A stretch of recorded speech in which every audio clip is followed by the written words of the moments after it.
Hello అండి, అందరికీ నమస్తే. నేను లావణ్య. అందరూ బాగున్నారా? నేనైతే చాలా బాగున్నాను. ఫ్రెండ్స్, ఈరోజైతే మరొక వ్లాగ్ అయితే మీకు షేర్ చేస్తున్నాను. సో ఈ వ్లాగ్ వచ్చేసి సండే రోజు వ్లాగ్ అనమాట. మార్నింగ్ లేవాలంటే ఈ సండే రోజు చాలా బద్ధకిచ్చిపోతానన్నమాట నేనైతే. సో ఎందుకంటే మండే నుంచి సాటర్డేలో స్కూల్కి పంపించాలి పిల్లలు అనేసి ఎర్లీ మార్నింగ్ 4కి 4:30కి ఆ టైంలో లేచి అలవాటు అయిపోతుంది. ఇంకా సండే రోజు వచ్చేసరికి కాస్త రెస్ట్ తీసుకుందాము, కాసేపు పడుకుందాము అనేసి అనుకుంటే అస్సలు కుదరదు. టైం టు టైం కరెక్ట్గా గంట కొట్టి లేపినట్టు అయిపోతుంది అనమాట నా పరిస్థితి అయితే. సో అప్పటికి మళ్ళీ పడుకునేసి ఇంకా మళ్ళీ 5:30కి ఇంకా మెలకువ వచ్చేసిందనమాట. ఇంకా లేచేసి ఇంకా పడుకుంటే కాదు, ఇంకా లేపుతూనే ఉంటారు ఖచ్చితంగా అనేసి ఇంకా లేచేసాను. ఇంకా లేచేసి ఇంకా మొత్తం కౌంటర్ టాప్ బయట నీట్గా కడిగి ముగ్గు పెట్టేసుకొని దీపం కూడా పెట్టేసుకున్నాను. దీపం పెట్టిన తర్వాత 7:30 ఆ టైంలో లేచారనమాట పిల్లలు. వాళ్ళు లేచేసరికి నేను టిఫిన్ రెడీ చేయాలి. సో ఇంకా ఈరోజైతే చపాతీ అనమాట. చపాతీ చేస్తున్నాను. చపాతీ అలాగే ఉల్లగడ్డ కుర్మా చేస్తున్నాను. సో ఇంకా నేనైతే ఈ పనిలో ఉంటే ఇక్కడ రుత్వమ్మ చూసారా, క్లాసికల్ డ్యాన్స్ అంటే ఎంత ఇష్టం అంటే ఈ సాంగ్ అంటే చాలా ఇష్టము. ఈ సాంగ్ తెలుసు కదా, శ్యామ్ సింగరాయ్ నాని గారిది, సాయి పల్లవి గారు. ఎంత బాగా వేస్తుందంటే డ్యాన్సు. గత కొన్ని రోజుల నుంచి ఋత్విక ఈ పాటకి నేర్చుకుంటుందన్నమాట. చూసి అలానే నేర్చుకునేస్తుంది. ప్రతిరోజు అడుగుతుంది పాప ఈ పాట విన్న రోజంతా, అంటే ప్రతిరోజు వింటుంది ఉదయం సాయంత్రము. ఈరోజు చూసారా, మార్నింగ్ నిద్ర లేవగానే ఇంకా వచ్చేసింది ఈ పాట పెట్టుకునింది. నేనేదో భక్తి పాటలు వింటుంటే కాదనేసి మార్చేసుకునింది అనమాట. సరే వదిలేసాను నేను కూడా. తనకంటే చాలా ఇష్టం కదా అనేసి ఇంక వదిలేసాను. ఎంత ఇష్టం అంటే ఈ సాంగు, అలా టీవీలో చూస్తే డ్యాన్స్ చేసేసుకుంటుంది సింపుల్గా. అంటే నాకు ఇలా భరతనాట్యం క్లాస్లో చేర్పించి మమ్మీ అనేసి అడుగుతుంది. కాకపోతే నాకు కుదరట్లేదని, ఎందుకంటే ఇంక నేను కొంచెం దూరం అనమాట మనం ఉండే దగ్గరికి. భరతనాట్యం క్లాసెస్కి అయితే చాలా దూరము. 6 to 8 అనమాట అక్కడ. ఒకవేళ 6కి తీసుకెళ్ళి వదిలిపెట్టినా 8కి అంతా తీసుకొని రావాలి. అక్కడికి వెళ్ళి తీసుకొని వస్తారు, కాకపోతే తీసుకెళ్ళడానికి నాకు కుదరదు, ఎందుకంటే నడిచెళ్ళాలి.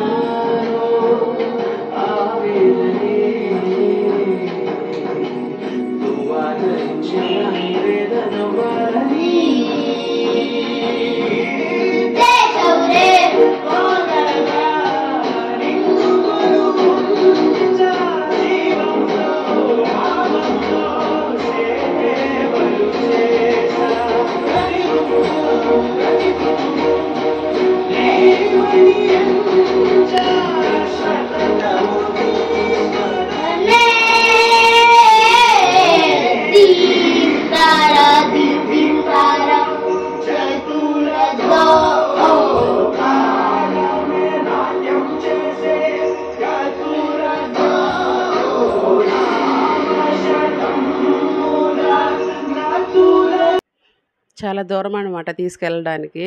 వెహికల్ ఉంటేనే తీసుకొని వదిలిపెట్టేదానికి వీలవుతుంది.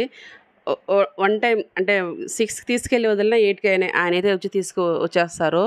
సో అలా కుదరక నేను పాపం జాయిన్ చేయించలేకపోతా ఉన్నాను. తనకు ఏమంటే చాలా ఇష్టము భరతనాట్యం అంటే. ఆడపిల్లలకి నేర్పిస్తే చాలా మంచిది కదా. సో అది కూడా నేర్పించలేకపోతున్నాను నేనైతే. ఎందుకంటే స్కూటీ ఉంటే ఇంక నేను తీసుకెళ్ళి వదిలిపెట్టేదాన్ని. ఇంకా నడవాలంటే నేనంటే నడుస్తాను, ప్రతిరోజు పాప నడవలేదు కదా. అందుకని అయితే కొంచెం వద్దులే అమ్మా అనేసి అన్నట్టు వదిలేశాను. సో నెక్స్ట్ టైం కాదు, కొంచెం మన కన్వీనియంట్లో ఉండే పని అయితే ఖచ్చితంగా జాయిన్ చేపిస్తాను నేనైతే భరతనాట్యం క్లాస్కి. చాలా ఇష్టం ఋత్వికకి అయితే డ్యాన్స్ అంటే. ఇంకా దాన్ని కూడా కొంచెం అంటే ఎంకరేజ్మెంట్ ఉండాలి కదా, చదువుతో పాటు ఏదో ఒకటి నేర్చుకుంటే మంచిది కదా ఆరోగ్యానికి, అలాగే ఫిట్గా ఉంటారు. నేను మార్నింగ్ అలాగే పాటలు పెట్టుకొని డ్యాన్స్ ఏమంటున్నా మా దర్శిని ఋత్విక అయితే బాగా వేస్తుంటుంది, కానీ కొంచెం బాబు అయితే సతాయిస్తాడనమాట నేను వేయను అనేసి. కొంచెం బాగా ఊపుండే సాంగ్ అయితే వేస్తాడనమాట వాడు. ఇలాంటి సాంగ్స్కే అస్సలు వద్దంటాడు. సో ఇంకా ఇక్కడైతే ఇంకా చపాతీ చేసేసాను, కుర్మా చేశాను. కుర్మా అయితే ఎక్సలెంట్గా వచ్చింది. మా ఆయన అయితే ఎక్కువ వేసుకొని తిన్నాడనమాట చపాతీలోకి. చపాతీ కానీ పిల్లలు కూడా రుత్విక యావరేజ్‌గా తింటుంది కానీ కర్రీ దర్శిత్‌కి బాగా నచ్చింది. చాలా బాగా వచ్చింది టేస్టీగా. సో, ఇక్కడొచ్చేసి ఇంకా చేపల పులుసు చేస్తున్నాను. ఆహ్, రుత్వికకి చాలా ఇష్టము. నాన్ వెజ్ అంటే ఆల్మోస్ట్ చికెను, చేపలు అంటే చాలా ఇష్టంగా తింటుంది. రొయ్యలు, చికెను, చేపలు. రొయ్యలు కూడా ఈ మధ్య వాళ్ళ అత్తమ్మ అలవాటు చేసేశారు. కానీ మటన్ మాత్రం అస్సలు తీసుకోనంటుందనమాట రుత్విక. అమ్మ వాళ్ళ ఇంటికెళ్తే మటన్ తీసుకుంటుంటుంది గదా! వాళ్ళు తింటారు మటను. ఇంకా అది అస్సలు అంటే అస్సలు తినదు. ఇక్కడైతే చేపల కూరైతే నేనెలా చేస్తానో ఒకసారి చూపించేస్తాను. చూసేయండి. ఫస్ట్ అయితే ఇంకా ఆయిల్ వేసుకొని ఆనియను, టమాటా వేసి బాగా మగ్గనిస్తాననమాట. అల్లం వెల్లుల్లి పేస్ట్ అయితే వేయను నేను ఇందులోకైతే. ఎందుకంటే పులుసు గదా! చింత పులుసు పోస్తాం కాబట్టి అల్లం వెల్లుల్లి పేస్ట్ ఏస్తే టేస్ట్ మారిపోతుంది అనిపిస్తది నాకైతే. మా అత్తమ్మ కూడా వేయరు. సో, నేను కూడా వేయననమాట. వేయకుండా ఇంకా అలాగే బాగా కలిపేసి ఉడకనివ్వాలి. పులుసేసేసి ఉడకబెట్టేసేయాలి. ఉడకబెట్టేసిన తర్వాత ఇంకా చూసారా చిక్కగా ఉడకనివ్వాలనమాట. పులుసు ఉడికేటప్పుడే వెంటనే వేసేయకూడదు. బాగా చిక్కబడాలి. చిక్కబడిన తర్వాత ఇంకా చేపలు నీట్‌గా కడిగి తోమపెట్టుకున్నాననమాట. ఉప్పు, నిమ్మకాయ పిండేసి బాగా ఉప్పేసేసి బాగా క్లీన్ చేసి పెట్టుకున్నాను. ఇంకా వాటినైతే ఇంక డైరెక్ట్‌గా వేసేసేయాలి. వేసేసి కుక్ చేసుకోవాలనమాట. ఈ ఈ చేపలొచ్చి బొచ్చులంట. టేస్ట్ అయితే సూపర్‌గా ఉన్నాయి. బావున్నాయి. కాకపోతే ముళ్ళు ఎక్కువగా ఉందనిపించింది.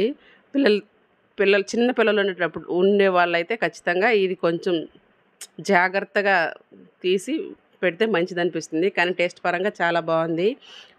పిల్లలైతే బా తిన్నారు. పులుసు కూడా చాలా బాగొచ్చింది. చాలా అంటే చాలా బాగొచ్చింది. ఎంత చేసుకున్నా నేను, పిల్లలే కదా తింటాము. ఇది చూసారా ఇంత అయిందా? ఇంత పులుసయింది. ఎంత కొంచెం చేసుకోవాలన్నా కుదరదు కదా! కొద్దిగా చేసుకున్న దానికి పులుసు అలాగనే కొద్దిగా మిగిలిపోయిందనమాట. అప్పటికే ఎక్కువగానే ఏసుకున్నాను. నేను ఎక్కువ ఏసుకున్నాననుకోండి నాకు గ్యాస్ట్రిక్ ప్రాబ్లమ్ గదా! ఇంక నాకేదో ఒకటి కడుపు నొప్పి రావడం అలాగయిపోతుందనమాట. సో, అందుకనైతే నేను లైట్‌గా తీసుకున్నాను. చేప ముక్కలు తిన్నానంతే. రుత్విక, దర్శిత్ అయితే బా తిన్నారు. ఫస్ట్ నేను తినేసి తర్వాత వాళ్ళకి పెట్టేసాను. ఇక్కడైతే ఇంకా చేపల కూర సంగటనమాట. రాగి సంగటి, చేపల కూర చేసుకున్నాం ఈరోజైతే. మా ఆయనకి ప్రత్యేకించి మళ్ళీ తనేగా వండినా నేను. ఆయన ఒక లిస్ట్ చెప్పారనమాట. నాకు మినపప్పు పచ్చడి, వడియాలు, రసం పెట్టేసేయి అనేసన్నారు. కాదనలేను గదా! చాలాసేపు కిచెన్‌లోనే అయిపోయిందనమాట. 11కేమో వెళ్తే 1:30 అలాగొచ్చాననమాట బయట. ఆ చేపల కూర అవి చేసేసి, అన్నము మళ్ళీ తనేగా అన్నం గూడా చేశాను. ఆయన సంగటి కూడా తినరు. ఇంకా అన్నం అవన్నీ చేసేసొచ్చాను. ఇక్కడ చూసారా లాస్ట్ ఫైనల్‌లో కొద్దిసేపట్లో దించుకుంటామనంగా నేనైతే ఇలా వేసుకుంటాననమాట. ఆనియన్స్‌ని రౌండ్‌గా కట్ చేసుకొని, కొత్తిమీర చల్లేసి దానిపైనైతే ఆనియన్ ఇలా వేసేసుకొని మూత పెట్టేస్తాను. తినేటప్పుడు ఆనియన్ నంచుకుంటుంటే ఎక్సలెంట్‌గా ఉంటుంది. ఇదైతే మా ఊరు దగ్గరుంటారు. మా చిన్నత్తమ్మ. తను నేర్పించారనమాట. తను కూరలైతే చాలా చేస్తుంది. ఒకసారి అక్కడికెళ్తే షేర్ చేస్తాను అత్తమ్మ కూరలు. నాకైతే చాలా నచ్చుతుంది. ఇంక ఫైనల్‌గా అయితే చేపల కూరైతే రెడీ అయిపోయింది. రాగి సంగటి కూడా రెడీ చేసేసుకున్నాను. ఇంకా నేనే ఫస్ట్ తినేసాను. ఎందుకంటే ఆ సంగటిని, చేపల కూరని ఎప్పుడో ఒకసారి చేసుకుంటాం గదా! చేపల కూర గానీ, సంగటి గానీ. అది చూడంగా బాగా నోట్లో నీళ్ళొచ్చేసాయి. ఇంక వెంటనే చేపల కూర వేసుకున్నాను. పిల్లలకు కూడా తెలీదనమాట నేను వేసుకొని తినడము. తర్వాత హాల్లోకొచ్చిన తర్వాత అప్పటికి అర్థమైంది వాళ్ళకి మమ్మీ తింటుంది అనేసి. ఈ వాయిస్ ఓవర్ ఇస్తుంటే గానీ, ఇంకా ఆ చేపల పులుసు చూస్తుంటే అబ్బా! ఎంత హాయిగా ఉందో నాకు చూస్తుంటే. చాలా బాగుంది. టేస్ట్ పరంగా కూడా చాలా బాగొచ్చింది. ఇంకా సంగటి చేసి ఈ ఇలా తినేసాము. ఈ సంగటి కూడా డైరెక్ట్‌గా బియ్యం వేసి ఉడికించలేదు నేను. రైస్ ఉనింది. ఆ రైస్‌ని ఇంకా వేడి నీళ్ళలో వేసి తర్వాత రాగిపిండి ఎక్కువగా వేశాను. రాగిపిండి వేసి ఇంకా అలా తిన్నానన్నమాట. ఇక్కడైతే ఇంక చూసారు కదా! మా ఆయన కోసం అనేసి మినపప్పు పచ్చడి, అలాగే రసము, నెక్స్ట్ వచ్చి వడియాలు, ఇంకా అన్నము. ఇవన్నీ మేమంతా ఫస్ట్ తినేసిన తర్వాత ఇంకా తీసుకొచ్చి పెట్టేసాను. ఇంక ఆయనైతే తినేసారు. తినేసి ఒక స్నాప్ ఏసేసామన్నమాట పడుకొని. లేచి ఇంకా 2 అయిపోయింది. 2:30 ఆ టైంలో అయిపోయిందనమాట మేము తినడము. సో, తర్వాతైతే అలాగనే కొద్దిసేపు పడుకునేసాం పిల్లలు, మేము అందరము. ఇంకా తర్వాతైతే బయట తీసుకెళ్ళాడు బాబు. దర్శిత్ అయితే అస్సలు నిలవట్లేదు. ఇంట్లో సండే అయిందంటే ఇంకెక్కడికొక దగ్గరికి తీసుకెళ్ళు అనేసి భలే గోల చేస్తున్నాడు వాడైతే. అతి అయిపోయినాడు. మరీ అల్లరుడయిపోయినాడు వాడు. ఇంక వాడి వల్ల ఇంకా గ్రౌండ్‌కి తీసుకొచ్చాం. డీమార్ట్ వెనకుంటుంది గదా! అది ఫ్యూచర్‌లో సైన్స్ పార్క్ అంట అది. ఇంక అక్కడ రౌండ్‌గా కట్టేసుండేసరికి ఇంక అక్కడికి తీసుకొచ్చినారు. ఇంక అక్కడ తీసుకొచ్చి ఇంక అక్కడికెళ్ళి ఆహ్, ఐ ఐస్ క్రీమ్సు, పాప్‌కార్న్ అవన్నీ తీసుకొచ్చి ఇంకా అక్కడ కూర్చొని కాసేపు అలా తినేసి, ఇంకా పిల్లలైతే బాగా కొద్దిసేపు ఆడుకున్నారు చెమట పోసేంత వరకు. తర్వాత డీమార్ట్‌లోకెళ్ళి కొన్ని కొనుక్కోవాల్సొచ్చింది. పిల్లలకి వాటర్ బాటిల్స్ అవి. సో, అవైతే తీసుకొనొచ్చేసాము. సో, ఐ హోప్ ఈ వీడియో నచ్చింది అనుకుంటున్నాను. నచ్చితే చిన్న లైక్ ఇవ్వండి. అలాగే please subscribe my channel. Take care. Bye అండి.